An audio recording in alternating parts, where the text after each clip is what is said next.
Alright, so this is episode 4 of the playthrough of Pokemon Uranium. Alright, so we just beat the beach lifeguard gym leader. Oh shit, the egg's hatching. It's a weird thing. Never mind. Carry on. Okay, so what we gotta do now is just leave. I don't even know where to go next, to be honest. I just know we're supposed to leave the city, so let's leave and just hopefully someone tells me what to do, because I don't know where to go. Oh, there we go. Oh, earthquake. All the rangers just left. Oh, there's my dad. There's been an emergency. Look over the ocean. I was just over the ocean. Uh-oh. Is that the island I was just at?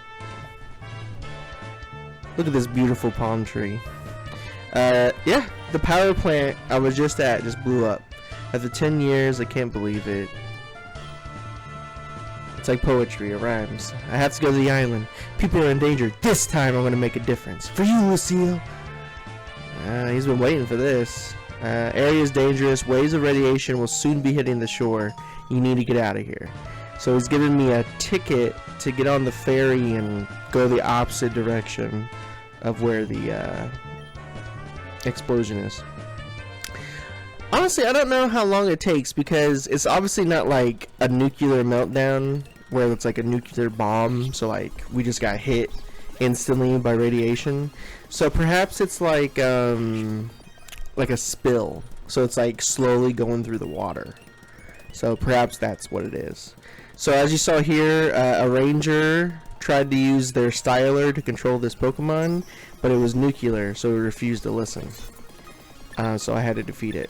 And now I was walking across the bridge, and I get ambushed by Corsolas. Great. A ranger's like, oh, I saw you get ambushed. Good thing you're safe. Here, I'll protect you. So he's coming with me. He's gonna protect me. What's this? It's a Gyarados. He left. He got scared. He's cool looking. But since he's nuclear, he's gonna be weak to anything I hit him with. So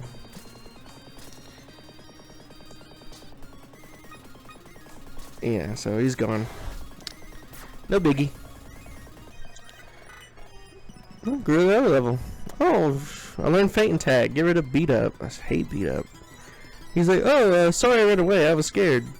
You did good though. What an idiot.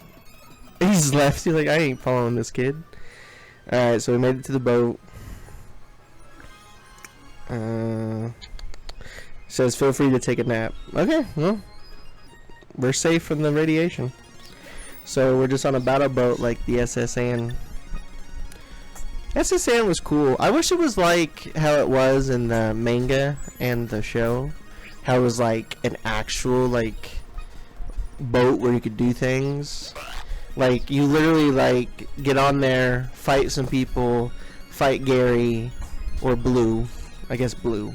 You fight Blue, and then you get off the boat, then the boat goes. It'd be cooler if you actually went on a cruise and there was stuff to do like each day. That'd be fun. I understand that the original games, that's kind of too intricate, but Fire Red and Leaf Green could have done it. They could have done it. Anywho, so we're just using these trainers as fodder. But I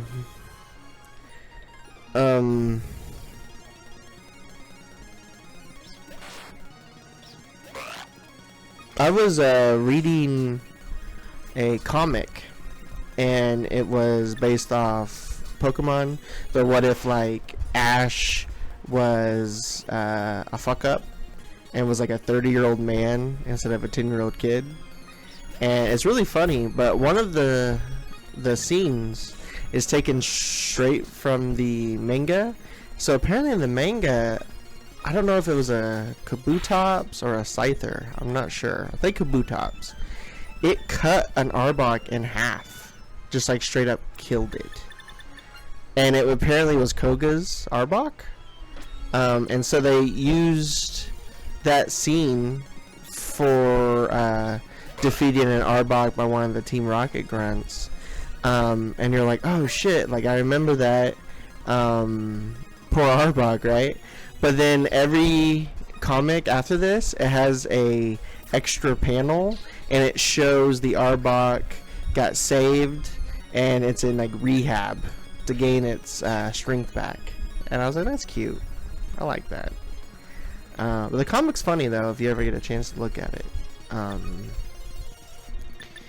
Like doesn't know how to train his Pokemon, so he just like he couldn't get his Pokemon to listen to him, so he just ran up and beat the shit out of a Pidgey and then put him in a Pokeball. He's like, I caught him. I'm like, that's not how you're supposed to do this. But you know, there was an old Flash video, and it's supposed to be a comedic Pokemon thing, and he does that, like he wants to catch an Oddish, but he throws the Pokeball like as hard as you can, and it knocks the Oddish out and then captures him, and then he takes him to the Pokemon Center, and when they release the Oddish, he has a big old black eye, and you're like, oh, yikes. Alright, so Theo got it out safe, but he's worried because his dad was over there, so he's like, Daddy's strong, right? He's okay, right? And to get his mind off it, he wants to battle you, which is good, you know. I'll help the kid out, try to get his mind off of it. Alright, Theo. Let's see. Oh, level 26. And I'm level 33. Theo, I don't think you're gonna beat me, bud. He is Birdie evolved, though. That's cool. Flame Burst.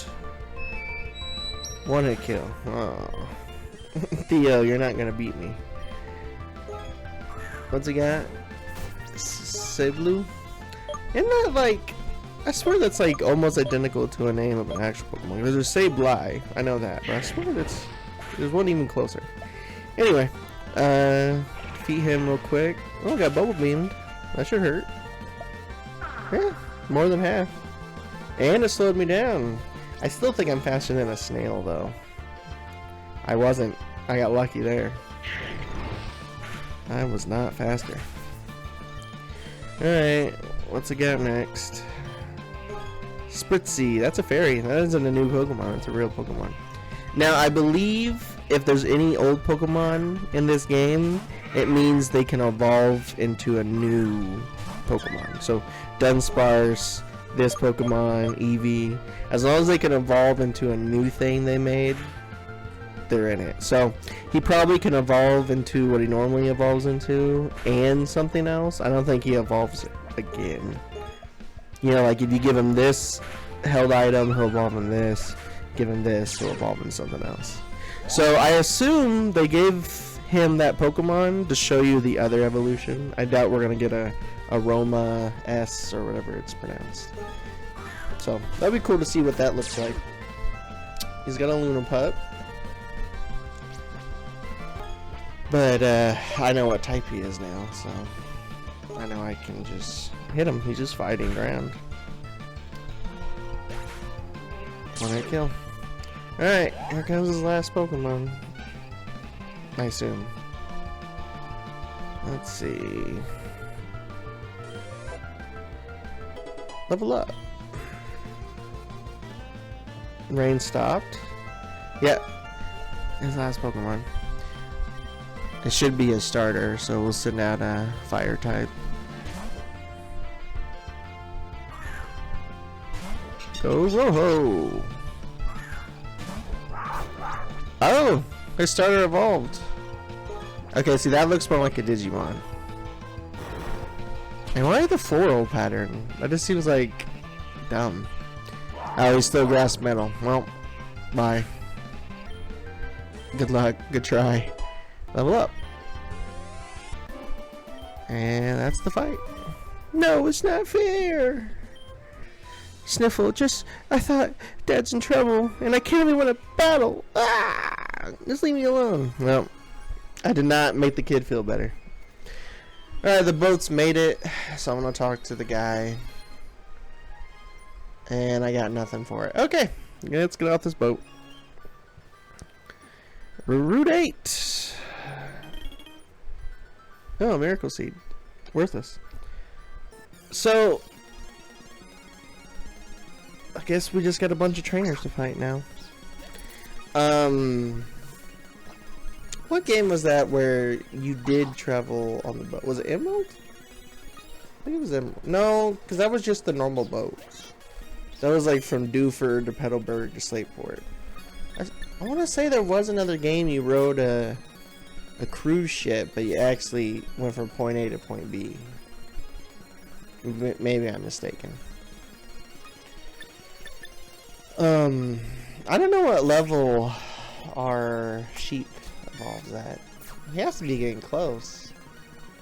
He's almost 36.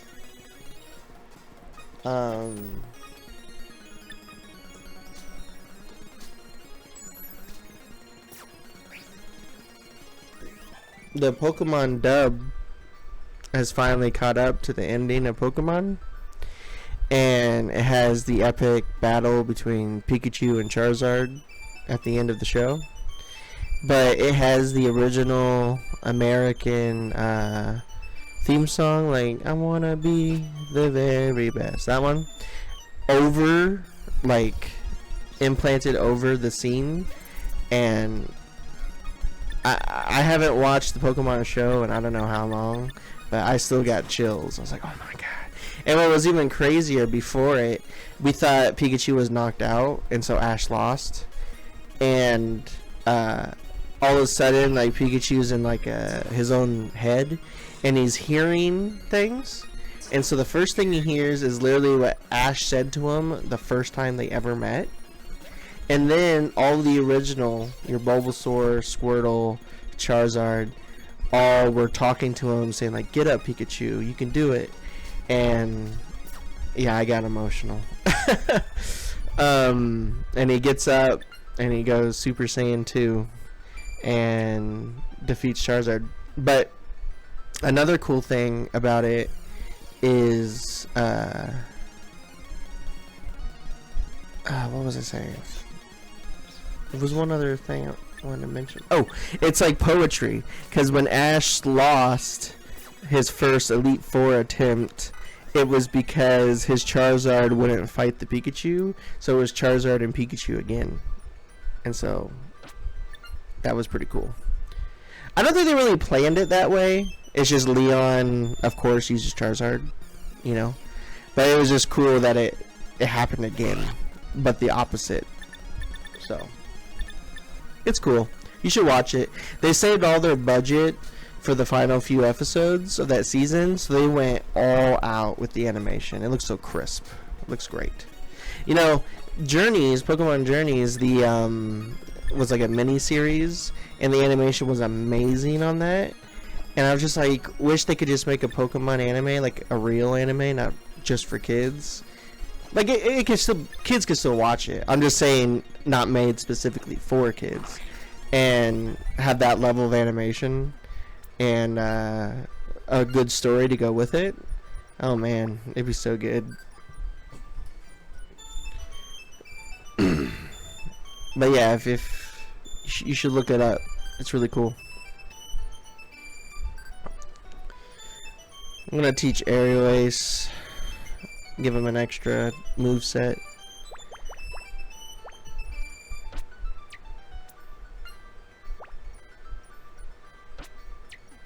I can't find somewhere to heal, and I can't get back on the boat, so I guess I just gotta use my items. I don't know what to do.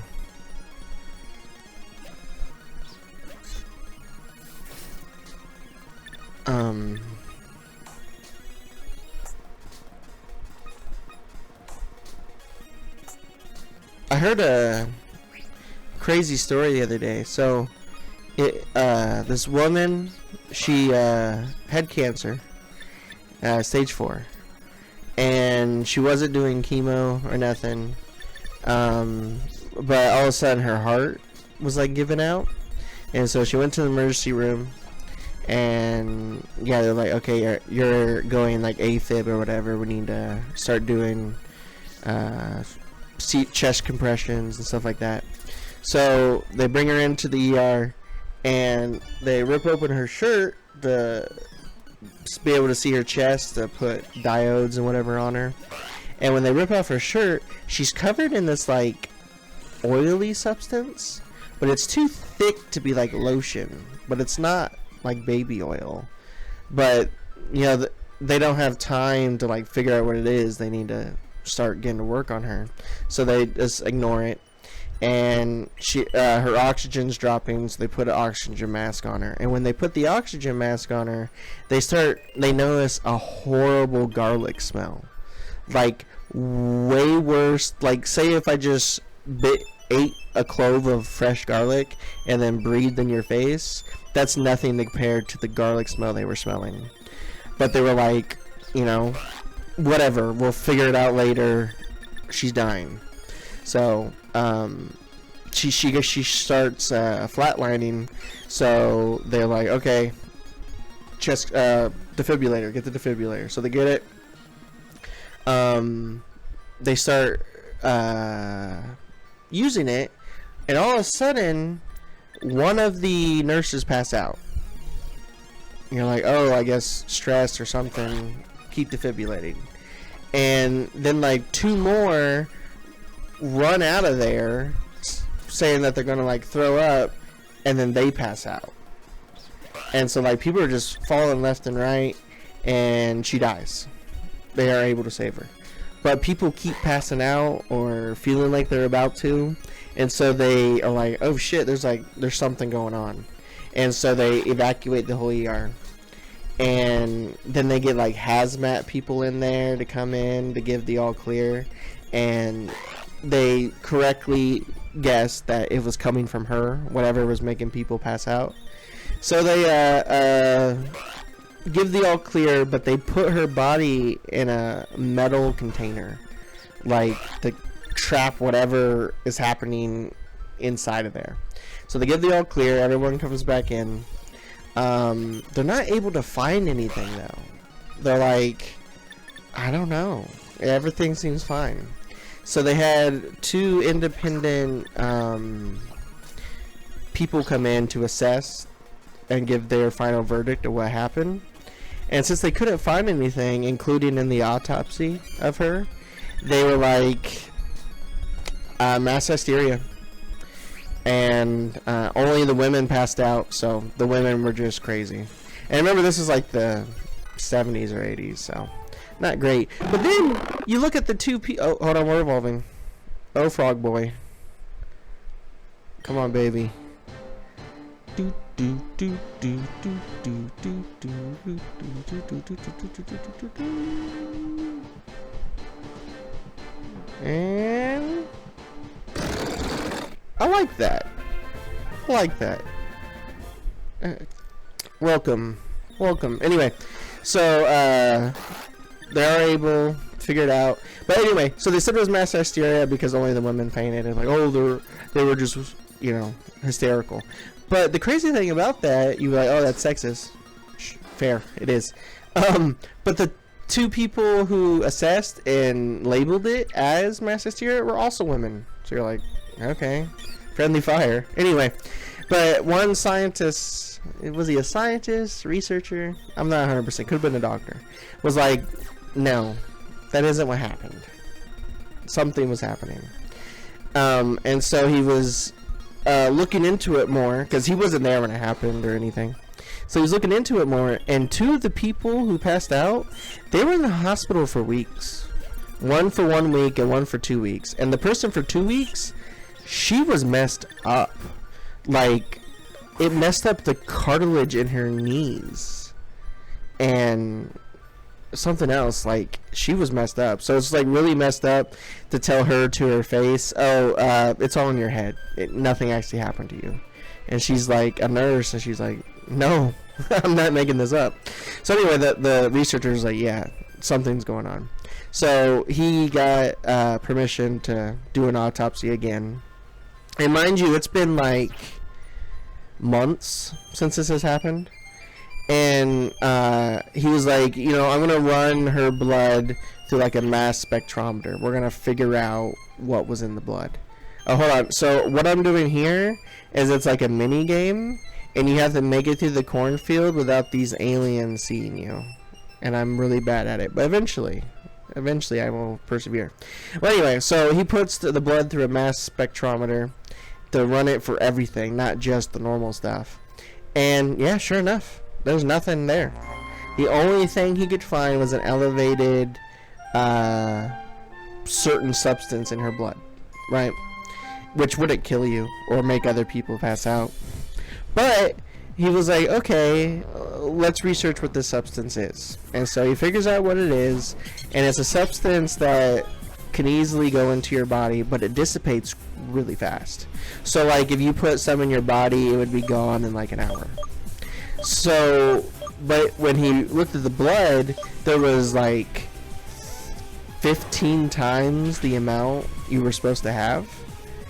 And even at that amount, you'd be fine. But then you gotta think about it. If it dissipates in an hour, how much did she have weeks and weeks ago? So she must have had like 300 times what you're supposed to have. So you're like, okay, well, will this substance do something in your blood? And so a thing I didn't mention, they drew her blood like they normally do when you go in the hospital, and there was little yellow crystals in her blood. You're like, what the hell? So he mixed this substance in the blood, and sure enough, it crystallizes. And so he found out the only way those crystals can happen is in cool temperatures. So when it was in her blood, it wasn't crystalline, but when they drew the blood, it was no longer warm now, and so the crystals formed. So we're like, okay, I figured out how we got the crystals. So he started breaking down the other symptoms of the people and trying to match it up, and it wasn't matching up at all. But he found a substance that's in the same family tree as this substance, and the only difference is it has an extra oxygen molecule. And the symptoms of that aren't really severe either, but it smells like garlic. And if you remember, it smelled like garlic. And so he's like, well, how did it get the extra oxygen molecule? They were feeding pure oxygen into her through the mask. So we solved another one. The reason it smelled like garlic is because this substance, she had so much of it, which is probably what all the oil and shit that was on her, she had so much of it that when we put the oxygen mask on her, it changed into this chemical. So, okay, we figured what that is, but that still won't hurt you. And there's another one in the tree, and it has another extra oxygen molecule, I believe, but it's way different. It literally has it on the other side, so enough energy would have to be flown through it to break the bond already for it to reattach with an oxygen. And what this substance is a nerve agent. Well, kind of. So what it really is they found that this substance binds with nerve agents really well, so they mix it with like nerve agents, and they mix it with it. But the symptoms of this nerve agent, of the 20 documented symptoms, oh, we're evolving. Oh yeah, Roho, let's get it, you know.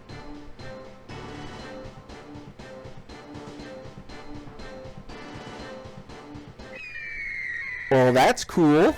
Okay, awesome. Anyway, of the 20 reported symptoms of this nerve agent, reagent, whatever, 19 of them were exhibited on that day in the hospital. So, like, that has to be it, but how the hell would enough energy be flown through this substance to transform it into this? The defibrillator. So by giving her an oxygen mask and then defibrillating, they turned her into a nerve gas. Her body turned into a nerve gas bomb and hit the whole hospital. And so he's like, this is what happened. Everything lines up. It makes sense. But the family to this day is like, no, she wasn't using that substance. But remember, she had stage 4 cancer. She wasn't going through chemo. So if chemo won't help you, wouldn't you try something? And it turns out that that substance, without the oxygen, without the electricity, whatever, as its pure form, you can get it at any new age healing place, alternative medicine, as like an ointment. And remember, she had a bunch of stuff on her chest, so it wouldn't be that crazy. But they always say, like, no, she never bought any of that. They're talking about the literal chemical. Do you think when you walk into an alternative medicine place, it's called what it scientifically is? No, it's probably called, like, you know, like the stuff for your dandruff that's really strong. They just call it T-gel instead of like what it's actually called. They probably called it something like that. They're like, it's green. It looks like aloe vera. They're like, it's green goop. I don't know. So listening to the family doesn't make sense. The science backs it up that this is what happened. So it's really crazy. Cause like to all those, the thread the needle to release a nerve agent on yourself. But the interesting thing about that chemical is you can still get it to this day. In the 60s, they used to give it pure, and it was like a cure-all. Like, well, I shouldn't say cure-all, but like, say you had muscle damage or anything, you rub that shit on, you're good. And they used it for decades. But then they found out that repeated use was doing crazy things to people. Like, it was eroding the lens on their eyeballs and stuff, which that's not good. So the FDA was like, you can't use it anymore. And so the only form you can get it now is like crazy diluted. And they don't really use it for anything, but race horses get it for their like muscle cramps. But it's also a great degreaser. So you could get it in the pure form at like an auto parts place. And so for a while there in the 80s and stuff, people still remembered using it back in the day and how well it did at muscle pain. And so you would just go to the auto store and just rub that shit on your skin.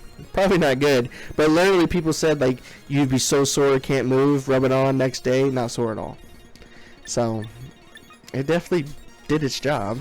Just maybe you didn't have a lens on your eyeball no more. But anyway, so it's not uncommon for this stuff to. It's you could get it if you want to get it. So that's what happened. But I always thought it was an interesting story because to this day it's still labeled as like unsolved, but that researcher solved it. I don't know. I like medical mysteries like that. I mean, yeah, that's probably what killed her. But she was going to die anyway. She had stage 4 cancer. So you can't blame the doctors. And how the hell they're supposed to know, you know. So, no, I can't blame no one. It's just a weird accident. This gym leader is, he's all about computers and stuff. And he was controlling those alien-looking Pokemon in the cornfield or wheat field. And you defeat a Pokemon and he shows up. He's like, yeah, I was the one doing it. I hate this town. It's boring. I just want to cause like mischief. And he's the gym leader. So what's interesting is that Pokemon you defeat in the field, he says it's his strongest Pokemon. And it's so strong, in fact, he doesn't normally use it against trainers in gym battles. So you defeated his best Pokemon already. And so, to me, I was like, oh, so this gym battle is going to be easy then? But he's lying to you. That's not his strongest Pokemon. But, yeah. And they make really lame jokes in here. Like, there's this one person who's talking about, I'm a gamer girl. I'm cool because I play games and I'm a gamer girl. And I'm not paraphrasing. That's, like, exactly what she says. I'm like, that's cringe. And then there's another guy who's a rocker and he's playing like the Zelda. That's this guy right here. He says, imagine that's the Hyrule theme. Like he's playing Zelda. This girl right here. Hello, I'm a girl gamer. Okay. But anyway, yeah. See, we're already at the gym leader, so this is short. You literally ride a boat, walk through some grass. You're at the gym leader. So, what can you do? This is a short one. The gym's neat though. How you have to remember where the light was. That's neat. Yeah, I like that. It reminds me of the ice gym in Ruby and Sapphire, Wallace, where you had to like walk on the ice without it breaking so you couldn't step on it again. It's kind of like that, mixed with Morty's Morty? Is it Morty? Morty's the ghost gym leader from Gold and Silver, and Heart Gold and Soul Silver. His gym was invisible. You had to just like figure out by trial and error how to get to him. So look at this. I'm already finding the gym leader. We're already done. His name's Sheldon. Bazinga. So his first Pokemon's the alien. I don't know what type he is. I know he's steel because he's a flying saucer. So we'll just use Lava Plume. Yeah, 1-hit kill. But see, he's level 32. So only 5 level difference this time. So we're catching up. Alright, this is the final evolution of Beryl. See, he looks stupid, right? I mean, you may not think so, but I think he looks dumb as hell. And so that's why I am not using him. Oh, he sturdied me. Oh, but I got burned. He's dead. And he used Iron Defense and he even hit me. Tisk tisk. Hurt by burn. Got him. Comator. Okay, so he's rock, I'm pretty sure. So we'll use water.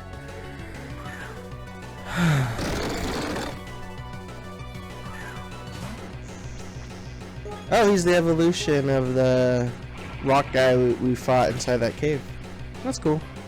Oh, this guy, he evolves again, but it's by trading. That's why I didn't pick him. He's like rock psychic. Alright, Tractor. His final Pokemon. He looks like some kind of equipment. So he used a move that raises his attack and boosts his speed by a lot. Kind of like Dragon Dance, in a way. I used water on him, thinking he was steel, but it was not very effective. So I was like, what type are you? And I know I can't use poison. So I was like, let me just get out of here. I don't know what type you are. So I switch in, but since he used that move to boost his attack, he's crazy strong. So watch. Almost killed me. But he used Dragon Claw. I was like, he's Steel Dragon. So I know what to do against him. So I'm just gonna throw out a sacrificial lamb. Let him get eaten. Dragon Claw.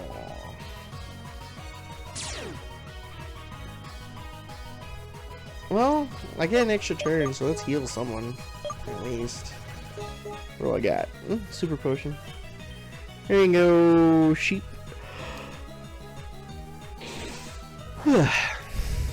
Dragon Claw again. He's just spamming Dragon Claw.